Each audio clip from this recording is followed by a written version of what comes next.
I got so much motherfucking design on right now.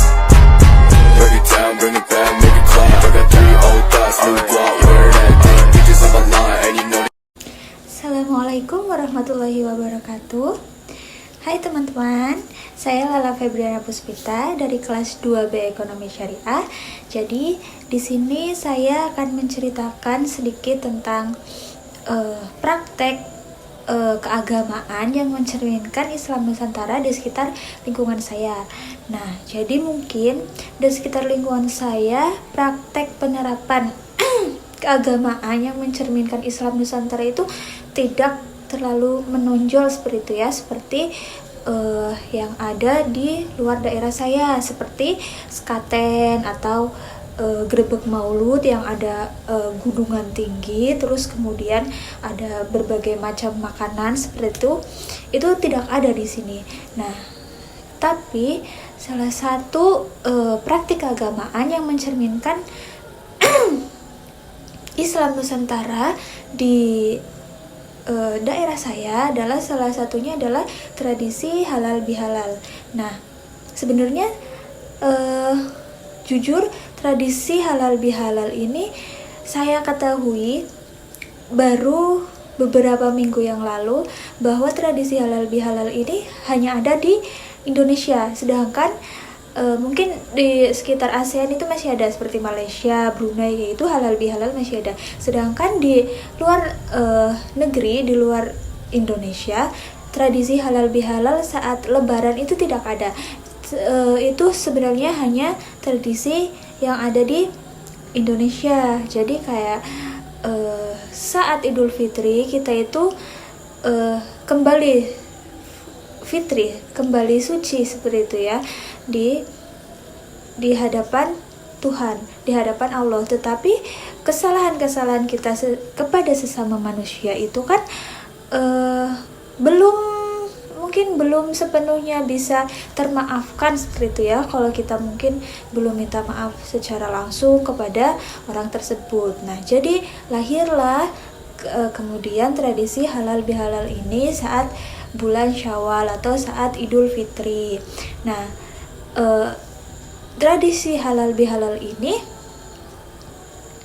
selain untuk saling memaafkan seperti itu, untuk saling menjalin silaturahmi sesama tetangga, saudara, kerabat jauh, kerabat dekat seperti itu. Nah, kemudian tradisi atau praktek agamaan yang mencerminkan Islam Nusantara di sekitar saya yang lain menurut saya adalah saat tradisi 7 bulanan atau 4 bulanan ketika orang sedang hamil. Nah, tradisi 4 bulanan dan 7 bulanan ini itu sering ada kemudian seperti syukuran seperti itu ya, seperti syukuran, mengundang tetangga-tetangga untuk mendoakan untuk keselamatan sang ibu dan juga calon bayinya. Kemudian dari situ di syukuran tersebut kan dibacakan kemudian ayat-ayat Al-Quran seperti surat Yusuf, surat Maryam, surat Ar-Rahman, surat Al-Waqiah dan lain sebagainya. Kemudian didoakan dan lain sebagainya macam. Nah,